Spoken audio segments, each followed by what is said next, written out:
ہمارے مقرر جناب ڈاکٹر حبیب الرحمان صاحب چیئرمین ہیں شعبہ تربیت شریعہ اکیڈمی میں۔ آپ نے درس نظامی کے ساتھ ساتھ LLB بھی کیا ہے اور بیک وقت اسلامی قانون اور ملکی قوانین کے ماہر ہیں۔ بہت بڑے اور جید عالم دین ہیں۔ آئلی قوانین سے ان کی دلچسپی ہے اور اسی وجہ سے نہایت ہی زیادہ مہارت رکھتے ہیں۔ کئی کتابوں کے مصنف ہیں اور کئی مقالات شائع کروا چکے ہیں۔ جناب ڈاکٹر حافظ حبیب الرحمان صاحب۔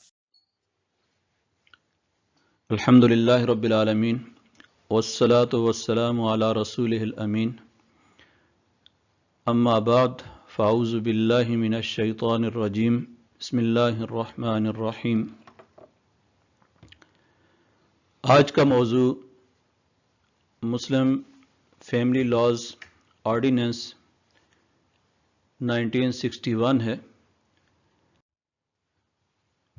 یہ آرڈیننس چونکہ آئلی قوانین کے اندر غیر معمولی اہمیت کا حامل ہے اور اس کی بعض دفعات شروع سے متنازع ہیں اور قرآن و سنت کے منافی ہیں، اس لیے اس آرڈیننس کے حوالے سے شروع سے علماء کے تحفظات بھی ہیں اور انہوں نے اس کی بعض دفعات کو قرآن و سنت کے منافی قرار دیا ہے۔ تو آج کی اس نشست کے اندر ہم اس آرڈیننس کے حوالے سے اس کی جو ابتدائی 10 دفعات ہیں ان کا جائزہ لیں گے کہ ان دفعات کے اندر کون سی چیز قرآن و سنت کے منافی ہے اور ان 10 دفعات کے اندر آئلی قوانین سے متعلق کن چیزوں کی تفصیلات ہیں۔ تو اس کی دفعہ نمبر 1 کے اندر تو اس کا نام ذکر کیا گیا ہے کہ اس کا نام مسلم خاندانی قوانین کا آرڈیننس مجریہ 1961 یہ اس کا نام ہے اور یہ پورے پاکستان کے اندر اس کا اطلاق ہوگا، لیکن صرف مسلمان باشندوں پر ہوگا۔ پاکستان کے جو مسلمان باشندے ہیں یہ قانون صرف ان کے لیے ہے اور یہ 1961 سے نافذ ہے۔ اس کی دفعہ نمبر 2 کے اندر اس کی کچھ اصطلاحات اور ان کی تعریفات جو ہیں وہ ذکر کی گئی ہیں اور یہ اصطلاحات بہت معروف ہیں۔ ثالثی کونسل، جس کو آربیٹریشن کونسل کہا جاتا ہے، چیئرمین ہے، یونین کونسل ہے۔ چونکہ اس آرڈیننس کے اندر باقاعدہ ایک ثالثی کونسل کا ذکر کیا گیا ہے، یونین کونسل کا بھی ذکر کیا گیا ہے، چیئرمین کا بھی ذکر کیا گیا ہے، تو یہ عام معروف اصطلاحات ہیں اور ان کی مزید وضاحت کی آپ کے لیے ضرورت نہیں ہوگی کیونکہ آپ ان تینوں اصطلاحات سے اچھی طرح آگاہ ہیں۔ دفعہ نمبر 3 کے اندر اس آرڈیننس کی ایک خصوصیت یہ بیان کی گئی ہے کہ یہ دیگر قوانین پر حاوی ہوگا اور دیگر قوانین پر حاوی ہونے کا مطلب یہ ہے کہ اگر اس آرڈیننس کے علاوہ کوئی اور قانون ہے یا کوئی اور رسم و رواج ہے، نکاح سے متعلق یا طلاق سے متعلق یا وراثت سے متعلق کوئی اور قانون ہے، تو آرڈیننس ہاذا کے جو احکامات ہیں وہ مؤثر ثابت ہوں گے اور اس کے مقابلے میں باقی جو قوانین ہیں یا رسم و رواج ہیں ان کو غیر مؤثر تصور کیا جائے گا۔ اس کے بعد دفعہ نمبر 4 ہے اور دفعہ نمبر 7۔ یہ 2 دفعات ایسی ہیں جن پر سب سے زیادہ تفصیل کے ساتھ علماء کرام نے بھی لکھا ہے اور وہ لوگ جو دفعہ نمبر 4 کے حامی ہیں انہوں نے بھی اس کی حمایت کے اندر بہت کچھ لکھا ہے اور جو لوگ قرآن و سنت کے اس کو منافی قرار دیتے ہیں انہوں نے بھی بڑی تفصیل کے ساتھ اس کے بارے میں لکھا ہے۔ عام طور پر اس دفعہ کے بارے میں جو بات کہی جاتی ہے کہ یتیم پوتے کی وراثت سے متعلق یہ دفعہ ہے کہ اگر کوئی شخص جو ہے وہ ایسا ہے کہ اس کی زندگی کے اندر اس کا کوئی بیٹا یا بیٹی فوت ہو جاتے ہیں، تو اب اس شخص کی وفات کے بعد اس کے یتیم پوتے یا پوتی کو آیا حصہ ملے گا یا نہیں؟ تو دفعہ نمبر 4 کے مطابق یتیم پوتے کو یا یتیم پوتی کو اتنا ہی حصہ ملے گا جتنا اگر وہ ان کا باپ اگر زندہ ہوتا تو جتنا حصہ اسے ملنا چاہیے تھا اتنا اس لڑکے کو یا لڑکی کو ملے گا۔ اس کی باقی تفصیلات انشاءاللہ آئندہ میں آپ کے سامنے کچھ وضاحت کروں گا اس کی، لیکن یہ دفعہ پہلے دن سے متنازع ہے اور پہلے دن ہی سے علماء نے اس کے خلاف جو رد عمل دیا ہے کہ یہ قرآن و سنت کے منافی ہے، بالخصوص دفعہ نمبر 4 اور دفعہ نمبر 7۔ اس کا میں مختصر آپ کے سامنے ایک پس منظر ذکر کروں گا کہ اس کی دفعہ نمبر 4 جو ہے اس کا آغاز کب ہوتا ہے۔ عام طور پر باقی جو آرڈیننس ہے اس کا سلسلہ جو ہے وہ 1955 سے شروع ہوتا ہے اور باقاعدہ ایک آئلی کمیشن قائم کیا گیا جو آئلی قوانین کے اندر اصلاحات کے لیے سفارشات مرتب کرنا جس کی بنیادی ذمہ داری تھی۔ لیکن دفعہ نمبر 4 کے حوالے سے یہ بات بڑی اہم ہے کہ اس کا آغاز سب سے پہلے پنجاب لیجسلیٹو اسمبلی کے اندر ہوا اور چودھری محمد اقبال چیمہ نے سب سے پہلے دفعہ نمبر 4 کے حوالے سے 1953 کے اندر اس کو پیش کیا اور اس دفعہ کو متعارف کروایا۔ اس وقت اس کو ویسٹ پنجاب مسلم پرسنل لا شریعت اپلیکیشن ایکٹ 1948 کے اندر ترمیم کے لیے اس کو پیش کیا گیا تھا، یعنی اس سے پہلے پنجاب کے اندر جو قانون موجود تھا اس کو شریعت اپلیکیشن ایکٹ 1948 کہا جاتا ہے۔ تو پہلی مرتبہ اس ترمیم کو متعارف کروایا گیا اور اس حوالے سے جو انہوں نے مسودہ تیار کیا تھا اس کے اندر یہ بات انہوں نے تفصیل کے ساتھ لکھی اور پہلے سے جو موجود قانون تھا اس کے بارے میں یہ بات کہی کہ یہ خیال عام پایا جاتا ہے کہ اسلامی قانون وراثت کے لیے اصول نیابت بالکل اجنبی ہے۔ تو یہ سب سے پہلا نقطہ تھا جو کہ ترمیم کے اندر ذکر کیا گیا کہ عام طور پر اسلامی قانون وراثت کے حوالے سے اصول نیابت کو قرآن و سنت کے منافی تصور کیا جاتا ہے۔ یہ بات انہوں نے باقاعدہ اس قانون کی پہلے نقطے کے اندر یہ بات ذکر کی ہے، اور اصول نیابت سے مراد یہ ہے کہ جس طریقے سے کوئی شخص فوت ہو جاتا ہے اور اس کا والد موجود نہ ہو تو اس کے دادا کو وہ حصہ ملتا ہے جو کہ باپ کو ملنا چاہیے اگرچہ اس کے چچا موجود ہوں۔ اسی طریقے سے اصول نیابت کے اندر یہ بات کی جاتی ہے کہ اگر کسی شخص کا بیٹا اس کی زندگی میں فوت ہو جاتا ہے تو اب اس کا پوتا بطور نائب جو ہے اس کی وراثت لے سکتا ہے۔ تو یہاں پر یہ بات کہی گئی ہے کہ اسلامی قانون وراثت کے لیے یہ اصول عام طور پر اس کو اجنبی تصور کیا جاتا ہے اور اس کو متعارف کرنے والے نے بھی اس بات کا اعتراف کیا ہے۔ اور اس وقت موجودہ جو قانون وراثت ہے اس کے اندر وفات سے پہلے مرنے والے بیٹے یا بیٹی اور بھائی یا بہن کی اولاد کو جائیداد میں سے کوئی حصہ نہیں ملتا۔ تو یہ بات ذکر کرنے کے بعد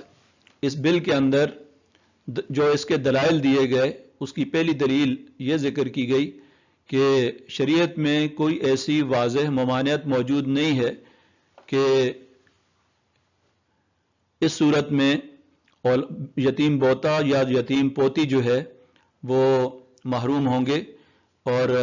اس صورتحال کے اندر وہ وراثت سے محروم ہوں گے۔ یعنی شریعت کے اندر یتیم پوتے کو یا یتیم پوتی کو وراثت سے محروم کرنے کے بارے میں واضح طور پر کوئی نص موجود نہیں ہے، یہ پہلی دلیل ذکر کی گئی ہے اس کے اندر۔ اور دوسری بات اس کے اندر یہ کی گئی ہے کہ قانون وراثت کا مروجہ نظریہ یتیم پوتوں،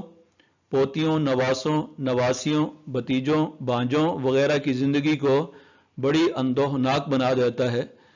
اور یہ ایک ہمدردی کا اظہار کیا گیا ہے کہ موجودہ جو قانون وراثت، اسلام کا جو قانون وراثت ہے، اس میں یہ لوگ محروم رہتے ہیں وراثت سے۔ تو اب اس قانون کو اسلامی روح سے سازگار بنانے کے لیے ترمیم تجویز کی جاتی ہے۔ تو یہ تمام دلائل دینے کے بعد اس بل کے اندر یہ بات کی گئی ہے کہ بنیادی طور پر یعنی ان کے نقطہ نظر سے اسلامی روح سے سازگار بنانے کے لیے ایسا کیا جا رہا ہے تاکہ یتیم پوتے کو یا پوتی کو وراثت کے اندر حصہ دیا جا سکے۔ تو اس حوالے سے جب یہ بل پیش کیا گیا تو اس وقت اسمبلی کے اندر موجود ایک عالم دین مولانا داؤد غزنوی صاحب جو رکن اسمبلی تھے، انہوں نے بل کی مخالفت کی اور یہ بات کہی کہ یہ ترمیم جو ہے یہ اجماع کے خلاف ہے۔ جس وقت اسمبلی کے اندر آواز اٹھائی گئی تو اس کے بعد اسمبلی سے باہر بھی علماء نے اس بل کی مخالفت میں آواز اٹھائی اور اتنا شدید رد عمل ہوا کہ حکومت نے یہ بل استصواب رائے کے لیے مختلف جہات کے اندر اس کو متداول کیا اور یہ بات حکومت کی طرف سے آئی کہ ہم جس وقت تک اس پر مکمل طور پر اس استصواب رائے نہیں لے لیں گے اس وقت تک مزید اس پر کوئی بات نہیں ہوگی۔ تو مختلف حلقوں کے اندر علماء کو بھی، وکلاء کو بھی اور عدلیہ کے لوگوں سے بھی اس حوالے سے رائے لی گئی اور اس میں ایک اہم بات یہ ہے کہ اس دور کے اندر مختلف حلقوں کی طرف سے اس کی حمایت اور مخالفت کے اندر باقاعدہ کتابچے لکھے گئے، مضامین شائع کیے گئے اور اس میں ادارۃ الاسلام نے پوتے کے محجوب الارث نہ ہونے پر بھی مضامین لکھے، کتابیں شائع کی اور اس بل کی جزوی طور پر حمایت کی۔ اسی طرح مفتی محمد شفیع صاحب، مفتی جمیل احمد تھانوی صاحب اور دیگر اہل علم نے اس کی تردید کے اندر تحریریں شائع کی ہیں اور اس پر مستقل کتابیں لکھی گئی ہیں۔ تو اس میں اس کو قرآن و سنت کے منافی ثابت کیا۔ باقی جو دلائل ہیں انشاءاللہ میں آپ کے سامنے تھوڑی دیر کے بعد جو ہے وہ ذکر کروں گا، لیکن اس دفعہ کے بارے میں یہ بتانا مقصود تھا کہ دفعہ 4 جو ہے یہ 1953 میں پنجاب اسمبلی میں سب سے پہلے متعارف کروائی گئی ہے اور اس کے بعد 1955 کے اندر 14 اگست 1955 کو ایک کمیشن تشکیل دیا گیا تھا جس کا بنیادی مقصد یہ تھا کہ وہ آئلی قوانین میں اصلاحات کے لیے سفارشات مرتب کرے گا۔ یہ کمیشن 7 ارکان پر مشتمل تھا جس میں خلیفہ ڈاکٹر شجاع الدین اس کے صدر تھے اور اس کے علاوہ علماء میں سے مولانا احتشام الحق تھانوی صاحب جو ہیں اس کے باقاعدہ ممبر تھے اور باقی جو ممبران تھے ان کے اندر بیگم شاہ نواز، بیگم انور جی اور بیگم شمس النہار جو ہیں اس کے ارکان تھے۔ لیکن اس کی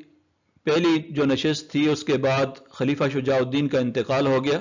27 اکتوبر کو جسٹس عبد الرشید جو پاکستان کے پہلے چیف جسٹس بھی رہے ہیں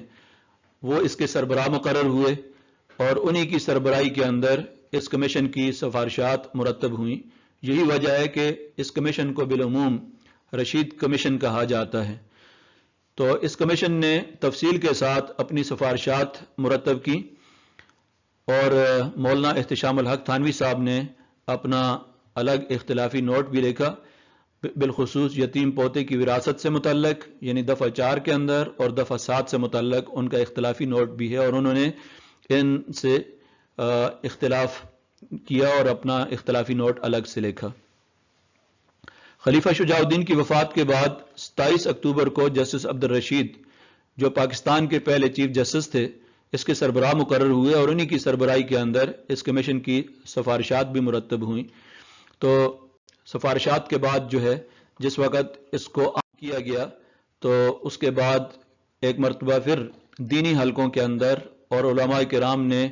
اس آرڈیننس کے خلاف بھرپور احتجاج کیا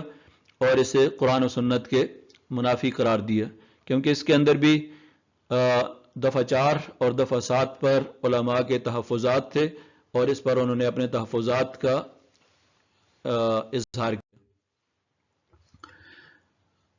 اب اس حوالے سے اگر دیکھا جائے کہ پاکستان کے اندر ہمارے جو دستوری ادارے ہیں جن کے اندر اسلامی نظریاتی کونسل ہے، وفاقی شرعی عدالت ہے، انہوں نے مختلف اوقات کے اندر اس آئلی قانون اور بالخصوص اس کی دفعہ 4 اور دفعہ 7 سے متعلق اپنا کیا نقطہ نظر دیا ہے، اس حوالے سے اسلامی نظریاتی کونسل کی جو سفارشات ہیں ان کا جائزہ لینا بھی ضروری ہے، اور وفاقی شرعی عدالت کا جو نقطہ نظر ہے اس کا جائزہ لینا بھی ضروری ہے۔ اس سے پہلے میں نے آپ کے سامنے ذکر کر دیا کہ علماء کرام نے تو ان دونوں کو قرآن و سنت کے خلاف قرار دیا۔ تو آئین کے تحت اسلامی نظریاتی کونسل کا قیام اور اس کی تشکیل ہوئی ہے، اور 1967 میں اسلامی نظریاتی کونسل کو اسلامی نظریے کی مشاورتی کونسل کہا جاتا تھا۔ تو جب ان کے سامنے فیملی لاز آرڈیننس کی دفعہ 4 کو اور 7 کو پیش کیا گیا تو انہوں نے اس دفعہ کو خلاف اسلام قرار دیا، اور اس کی تفصیلات جو ہیں وہ مسلم آئلی قوانین کی جو 10ویں رپورٹ ہے اس کے اندر تفصیل کے ساتھ دیکھی جا سکتی ہیں۔ 1983 کے اندر یہ رپورٹ شائع تھی۔ اس میں جتنے بھی ارکان ہیں ان سب نے اس کو قرآن و سنت کے خلاف قرار دیا۔ البتہ اس میں 2 ارکان جن میں ڈاکٹر فضل الرحمان صاحب اور ابو الہاشم صاحب جو ہیں انہوں نے اس حوالے سے ان کا اختلافی نوٹ بھی موجود ہے، اور انہوں نے اس پر ایک اختلافی نوٹ لکھا۔ البتہ اسلامی نظریاتی کونسل نے اس وقت جو سفارشات طے کی تھیں اس کے اندر اس کا متبادل کوئی پیش نہیں کیا تھا، اور جس طریقے سے بعد کے ادوار کے اندر اور سفارشات کے اندر جبری وصیت کے حوالے سے انہوں نے بھی سفارشات دی، لیکن اس پہلی رپورٹ کے اندر انہوں نے یہ بات کہی تھی کہ یہ بچے شریعت کے لحاظ سے وارث تو نہیں ہیں، اور نہ ہی جبری وصیت کے ذریعے اس کا انتظام کیا جا سکتا ہے، البتہ ان کے حالات کو پرکھنے کے بعد ورثاء سے حسب تقاضۂ شریعت ان کے نان و نفقے کا انتظام بذریعہ عدالت کرایا جائے۔ یہ سفارش تھی 1967 کے اندر اسلامی نظریاتی کونسل کی، لیکن 1979 کے اندر اسلامی نظریاتی کونسل نے اس مسئلے کا از سر نو جائزہ لیا، اور اس پر از سر نو غور کرنے کے بعد انہوں نے یہ بات تو دوبارہ انہوں نے کہی کہ دفعہ 4 جو ہے یہ قرآن و سنت کے خلاف ہے۔ البتہ انہوں نے اس کے اندر اس بات کا اضافہ کیا کہ وصیت کا نظام جو ہے یہاں پر نافذ کیا جا سکتا ہے، بشرطے کہ وہ وصیت مجموعی طور سے میت کے ترکے کے 1/3 سے زیادہ نہ ہو۔ اگر دادا یا نانا نے مذکورہ اولاد کے حق میں کوئی وصیت نہ کی ہو تو دادا یا نانا کے ورثاء پر لازم ہوگا کہ وہ مذکورہ اولاد کو اتنا نفقہ ادا کریں جتنا کہ آئلی عدالت متعلقہ امور پر غور کرنے کے بعد اسلامی شریعت کے مطابق ان کے لیے تجویز کر سکتی ہے۔ تو گویا کہ ابتداً باپ اور دادا جو ہیں یا کوئی بھی پیچھے قریب ترین جو وارث ہے اس کے لیے ضروری ہے کہ وہ 1/3 ادا کرے، اور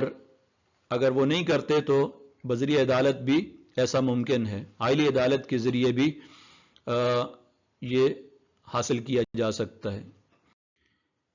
اس کے بعد 1980 کے اندر وفاقی وزارت قانون جو ہیں ان کا بھی موقف جو ہے وہ سامنے آیا،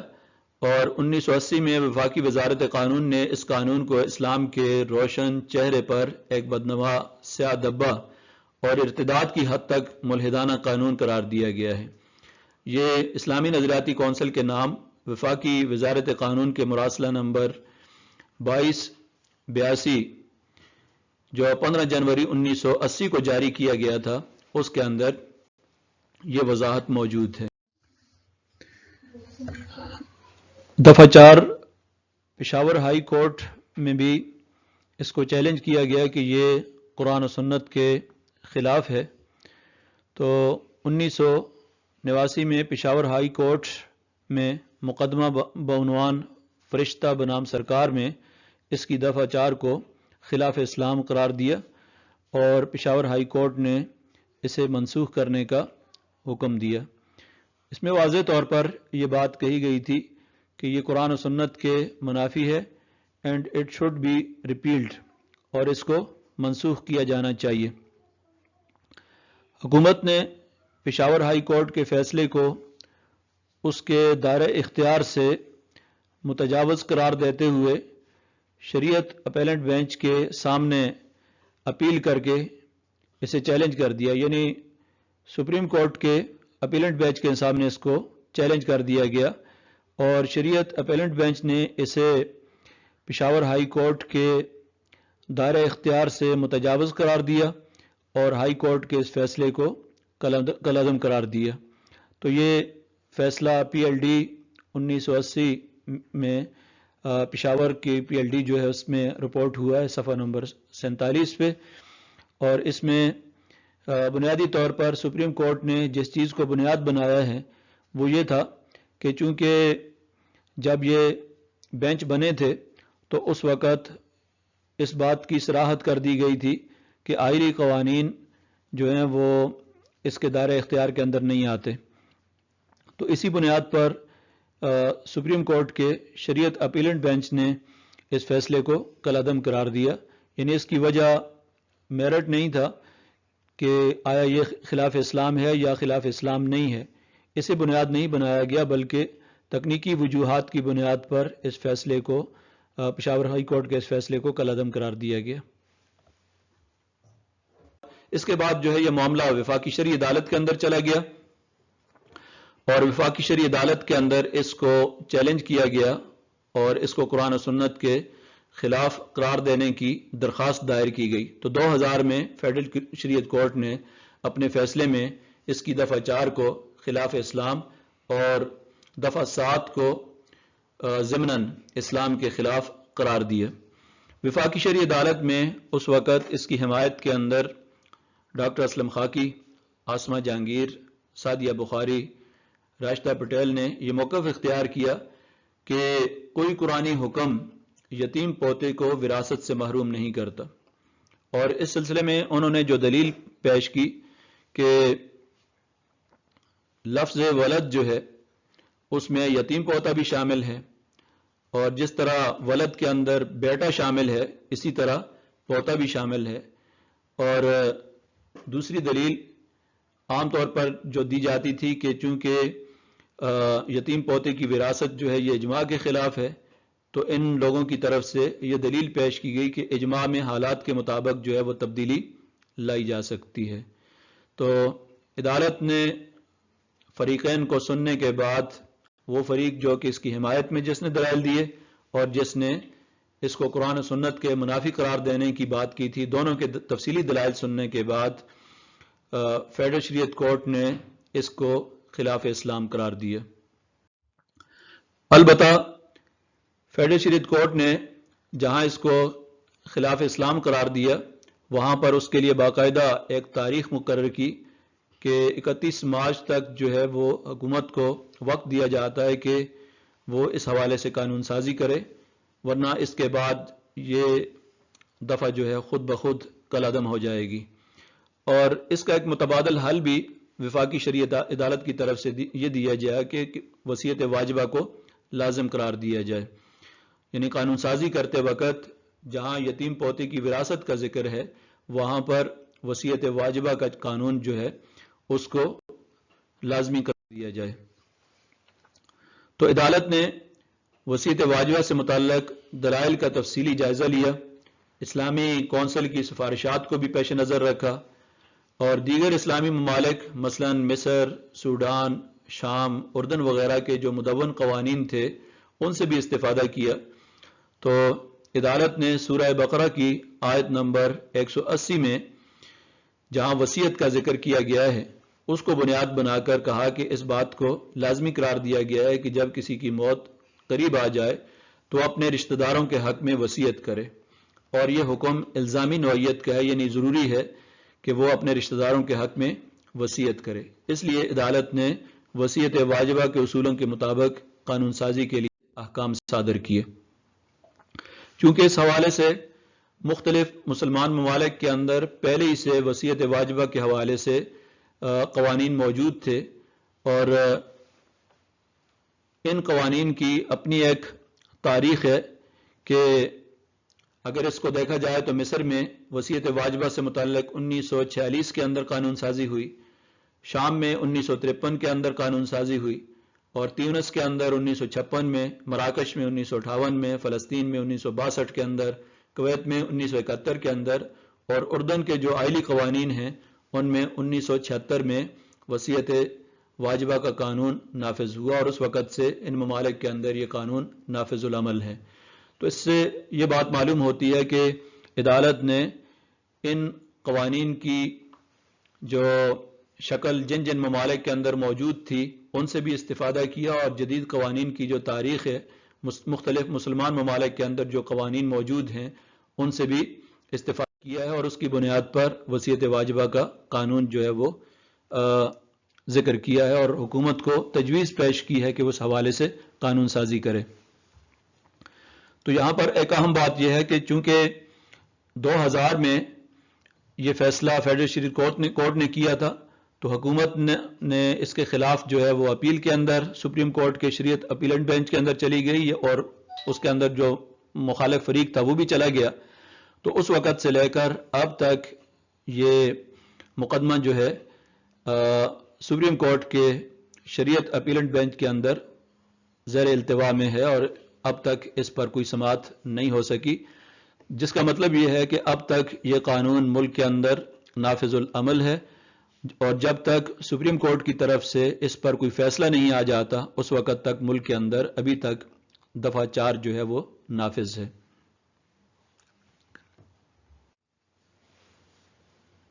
دفعہ نمبر 5 نکاح کے اندراج یعنی رجسٹریشن سے متعلق ہے، اور ظاہر ہے کہ علماء میں سے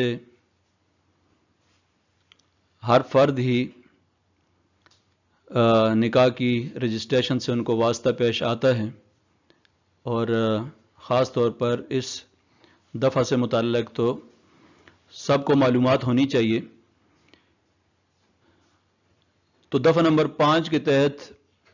اس آرڈیننس کا کہنا یہ ہے کہ جو بھی مسلمانوں کا میں سے کسی کا بھی نکاح ہوتا ہے تو ہر نکاح جو ہے آرڈیننس ہاذا کے احکام کے مطابق اس کا اندراج کیا جائے گا۔ یہ دفعہ اس کا منشا یہ ہے، اندراج کی غرض سے یونین کونسل ایک یا زیادہ افراد کو جنہیں نکاح رجسٹرار کہا جائے گا لائسنس عطا کرے گی، لیکن کسی ایک وارڈ کے لیے کسی صورت میں بھی ایک سے زیادہ نکاح رجسٹرار کو لائسنس نہیں دیا جائے گا۔ ہر وہ شخص جو اس کی یعنی دفعہ 3 کی اس کی ضمنی دفعہ 3 کی خلاف ورزی کرے گا اسے قید محض جس کی میعاد جو ہے وہ 3 ماہ تک ہو سکتی ہے،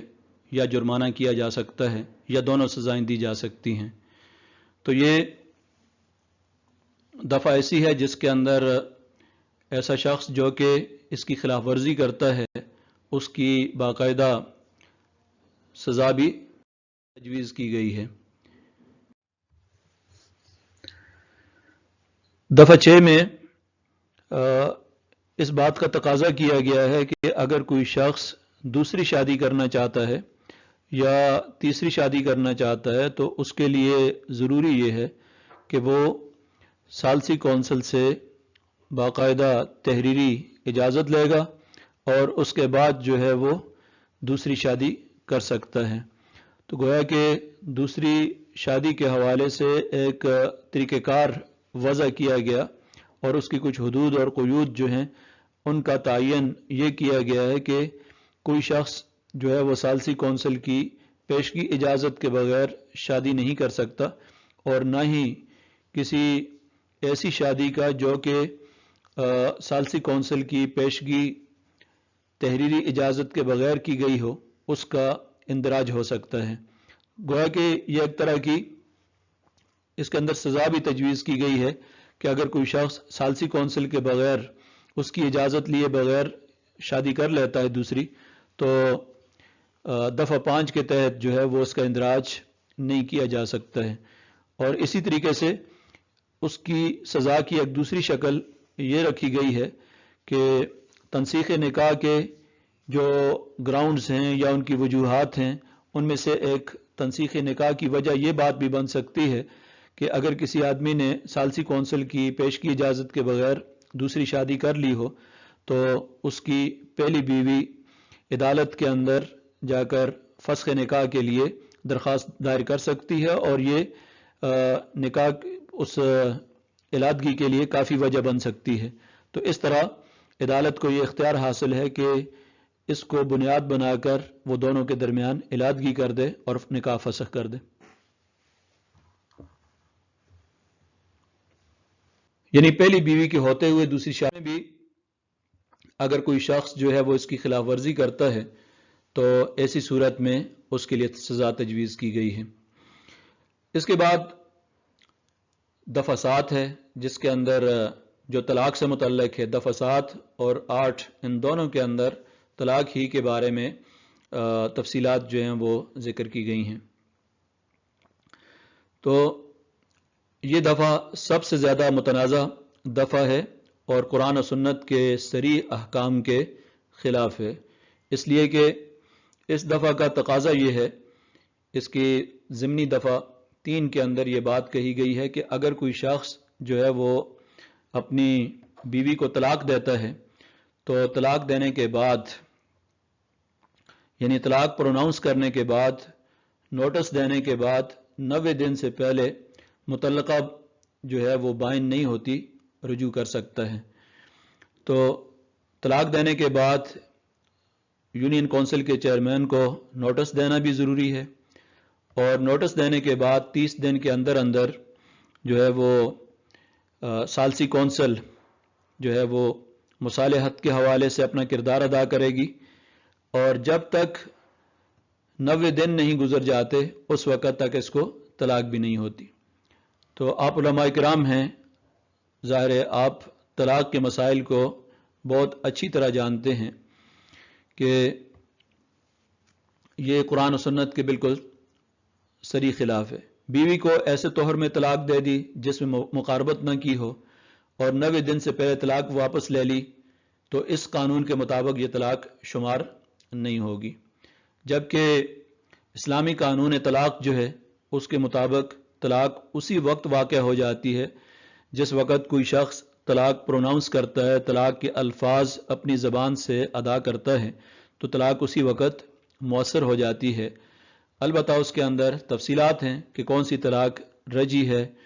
اور کون سی طلاق بائن ہے۔ بائن اور رجی کی تفصیلات بھی اس دفعہ کے اندر ذکر نہیں کی گئی ہیں، اور یہاں تک کہ اس کے اندر طلاق کے حوالے سے اس بات کی صراحت بھی نہیں ہے کہ ازدواجی تعلق سے پہلے اگر کسی نے طلاق دے دی ہو تو اس کی صورت کیا ہوگی، ازدواجی تعلق کے بعد اگر طلاق دی ہے۔ اسی طرح اگر ایک ہی نشست کے اندر 3 طلاقیں دے دیتا ہے تو اس کے بارے میں بھی یہ دفعہ 7 کے اندر کوئی صراحت موجود نہیں ہے۔ کٹھی 3 طلاقیں دیتا ہے یا 1 طلاق دیتا ہے یا 2 دیتا ہے، کنایات کا استعمال کرتا ہے یا صریح الفاظ استعمال کرتا ہے، کسی قسم کا کوئی فرق روا نہیں رکھا گیا، حالانکہ ان تمام صورتوں کے اندر طلاق کے احکام جو ہیں یہ بدل جاتے ہیں۔ مثال کے طور پر مقاربت سے پہلے طلاق دی تو 90 دن سے پہلے کسی وقت بھی رجوع کر سکتا ہے اس قانون کی روح سے۔ اسی طرح مقاربت سے پہلے طلاق دی اور رجوع نہیں کیا تو 90 دن تک وہ بطور میاں بیوی اکٹھے رہ سکتے ہیں۔ اسی طرح اس قانون کی روح سے حاملہ کو طلاق دی اور 90 دن سے پہلے وضع حمل ہو گیا تو 90 دن سے پہلے عورت جو ہے وہ بائن نہیں ہوگی،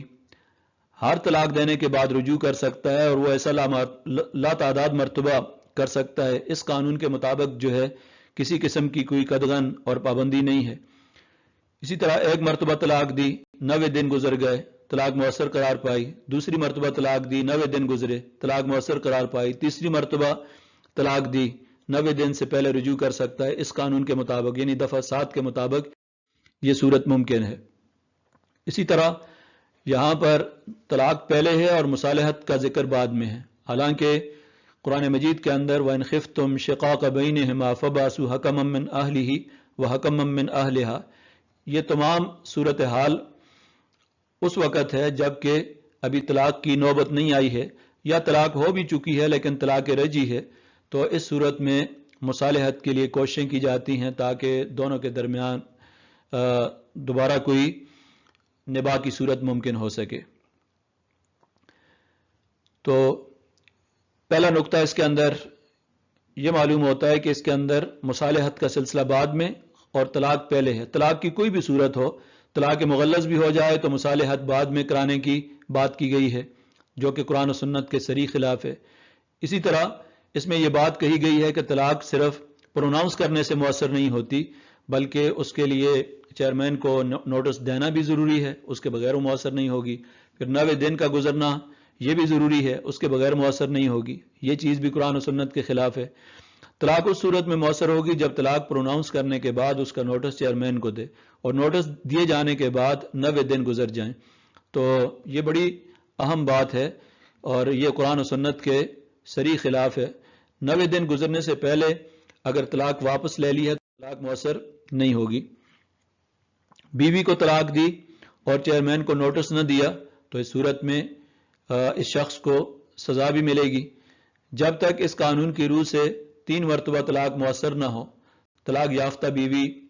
اپنے طلاق دینے والے شوہر سے دوبارہ نکاح کر سکتی ہے بغیر اس کے کہ درمیان میں کوئی اور نکاح ہو، یعنی 3 طلاقیں اگر ہو چکی ہیں تو درمیان میں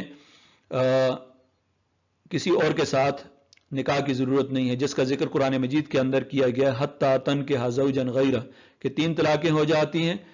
تو اب یہ عورت کسی اور کے ساتھ نکاح کرے، اور اگر اس سے بھی بعد میں طلاق ہو جاتی ہے اور اس کی عدت گزارنے کے بعد اگر یہ پہلے شوہر سے دوبارہ نکاح کرنا چاہتی ہے تو اصل مسئلہ تو یہ ہے کہ دوبارہ نکاح کر سکتی ہے صورت میں، لیکن یہاں پر 3 طلاقیں دینے کے بعد بھی اس طرح کی کسی قسم کی پابندی کی ضرورت نہیں ہے۔ اسی طرح حاملہ کو طلاق دی اور 90 دن سے پہلے وضع حمل ہو گیا، تب بھی 90 دن سے پہلے طلاق مؤثر نہیں ہوتی، جبکہ شرعی حکم یہ ہے کہ وَأُولَاتُ الْأَحْمَالِ أَجَلُهُنَّ أَن يَضَعْنَ حَمْلَهُنَّ، کہ وضع حمل کے ساتھ ہی عدت ختم ہو جاتی ہے۔ اگر ایک دن پہلے اس نے طلاق دی تھی اور بعد میں دوسرے دن یا تیسرے دن جو ہے وضع حمل ہو گیا، بچے کی پیدائش ہو گئی ہے، تو اس کے ساتھ ہی عدت ختم ہو جاتی ہے۔ تو یہ صورتحال جو ہے آپ حضرات کے لیے، خاص طور پر علماء کرام کے لیے، اس کو سمجھنے کے اندر کسی قسم کی کوئی الجھن نہیں ہوگی۔ طلاق دینے کے بعد عدت گزر جانے کے بعد بھی متعلقہ بائن ہو جاتی ہے، عدت گزر جانے کے بعد رجوع نہیں کر سکتا۔ یہ جو مختلف صورتیں ہیں، باقی جو تفصیلات ہیں اس کی کہ کن صورتوں کے اندر کون سی طلاق ہوگی، کن صورتوں کے اندر رجعی طلاق ہوگی، کن صورتوں کے اندر طلاق بائن کبرا ہے، کن صورتوں کے اندر بائن صغرا ہے، یہ تمام تفصیلات ان کے اندر جانے کی آپ حضرات کے لیے اس لیے ضرورت نہیں ہے کہ آپ ان کی تفصیلات کو بہت زیادہ باریک بینی کے ساتھ اس صورتحال کو سمجھتے ہیں۔ آپ کے لیے میں نے سیکشن 7 جو ہے اس میں جو اس کے اہم نکات تھے اور کون کون سی چیزیں قرآن و سنت کے منافی ہیں ان کو ذکر کر دیا ہے۔ اس کے بعد دفعہ نمبر 9 جو ہے یہ نفقے سے متعلق ہے۔ اس کے اندر کوئی ایسی چیز نہیں ہے جو قرآن و سنت کے منافی ہو، کیونکہ بعض صورتوں کے اندر عورت جو ہے اس کو نان و نفقہ نہیں ملتا، تو نان و نفقہ کی عدم ادائیگی کی بنیاد پر عورت کو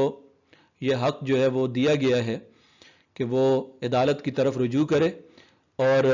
اس بنیاد پر اس کو یہ حق ملتا ہے کہ وہ علیحدگی بھی اختیار کر سکتی ہے، اور عدالت کے اندر اگر یہ بات ثابت ہو جائے کہ شوہر جو ہے وہ نفقہ ادا نہیں کر رہا تو ایسی صورت میں وہ دونوں کے درمیان فسخ نکاح کر سکتی ہے عدالت، اور دونوں کے درمیان علیحدگی کر سکتی ہے۔ جہاں عورت کو ڈیزولوشن آف میرج ایکٹ 1939 کے تحت نفقہ کے لیے عدالت کے اندر چارہ جوئی کا حق دیا گیا ہے، وہاں ایک اور حق اس آرڈیننس کے تحت بھی یہ دیا گیا ہے کہ وہ نان و نفقہ کے لیے یونین کونسل کے چیئرمین کو درخواست دے سکتی ہے، اور یونین کونسل کا چیئرمین جو ہے وہ اس حوالے سے اس کے بارے میں تمام تر تفصیلات سننے کے بعد جو ہے وہ فیصلہ دے سکتا ہے اور اس کی داد رسی کر سکتا ہے اور نفقہ کا حکم بھی کر سکتا ہے۔ دفعہ نمبر 10 یہ مہر سے متعلق ہے۔ اس کے اندر مہر کے بارے میں زیادہ کوئی تفصیلات موجود نہیں ہیں، البتہ